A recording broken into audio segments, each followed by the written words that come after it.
आज police commissioner को हमारे सीनियर लीडर्स के साथ हम ज्ञापन देने गए। ज्ञापन देकर लौटे ही हैं कि सारे चैनलों पर यह चलने लगा कि कांग्रेस सुंदरकांड का विरोध कर रही है। मैं ये कहना चाहता हूं कि धर्म की आड़ में अपने पापों को छुपाने की कोशिश ना करें लोग, क्योंकि धर्म की आड़ में पाप छुपते नहीं हैं। धर्म पाप का पुण्य का सही न्याय करता है। दूसरी बात जो कमिश्नर को हम लोगों ने बात कही है वो ये कही है कि जो सर्विस कंडक्ट रूल है, जो नियम प्रक्रिया है प्रशासनिक, वो ये है कि किसी भी शासकीय परिसर में आप किसी तरह का निजी आयोजन नहीं कर सकते। और हम लोगों ने पुलिस कमिश्नर को जाकर ये मेमोरेंडम दिया। शासकीय परिसरों का बीजेपी निजीकरण कर रही है, अपने निजी संपत्ति की तरह उसका उपयोग कर रही है। जिस दिन हम लोग थाने पर एफआईआर करने गए, बीजेपी के कार्यकर्ता का थाने में जन्मदिन मनाया जा रहा था और उस जन्मदिन के उपलक्ष्य में उन्होंने सुंदरकांड का पाठ रखा था।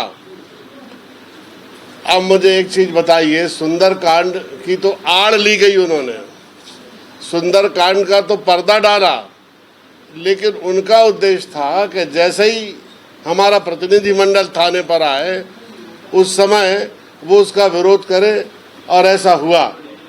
उन लोगों ने जो सुंदरकांड का पाठ कर रहे थे, रामायण को एक तरफ रख दिया, उल्टे सीधे नारे लगाने शुरू किए। और एक दृश्य तो ये देखा कि उनमें से जो सुंदरकांड करने वाले लोग थे, उसमें से एक व्यक्ति ने उठकर एक जूता फेंका जो कांस्टेबल के गाल में जाकर लगा। सुंदरकांड पढ़ने के बाद इतनी भी सद्बुद्धि नहीं आई कि कैसा आचरण और कैसा व्यवहार करना है। हम लोग कहाँ बयान दे रहे हैं, बीजेपी चलवा रही है।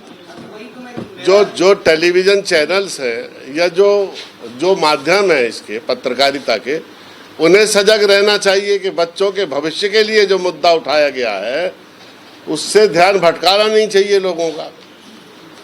हम तो केवल ये कह रहे हैं कि सरकारी परिसरों में निजी आयोजन नहीं होना चाहिए। होना चाहिए क्या कि किसी भी कीमत पर नर्सिंग के मामले से ये ध्यान भटकाने की कोशिश नहीं कर पाएंगे। हमारा आंदोलन और तेज होगा, पूरी ताकत, पूरी शक्ति और क्षमताओं के साथ आगे बढ़ेगा। अब ये आंदोलन कॉलेजों में होगा, छात्रावासों में होगा, और जो विक्टिम्स हैं, जो पीड़ित हैं, उनके परिजन बड़े पैमाने पर इस आंदोलन में शामिल होंगे। मैं बीजेपी के लोगों से ये कहना चाहता हूं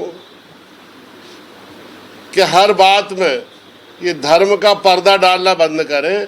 इन्हीं हरकतों के कारण ये प्रयागराज में चुनाव हार गए, चित्रकूट में चुनाव हार गए, बद्रीनाथ में चुनाव हार गए, और ये अयोध्या में चुनाव हार गए। श्रद्धा और विश्वास के केंद्र तीर्थ स्थान हैं, सब में बीजेपी की पराजय हुई है।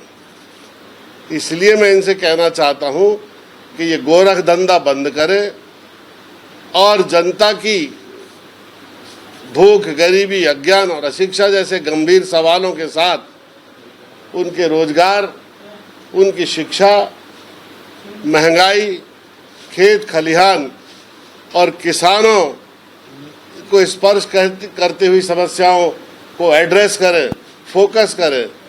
नहीं तो अब की बार उनका और भी बुरा हाल होने वाला है इस देश में।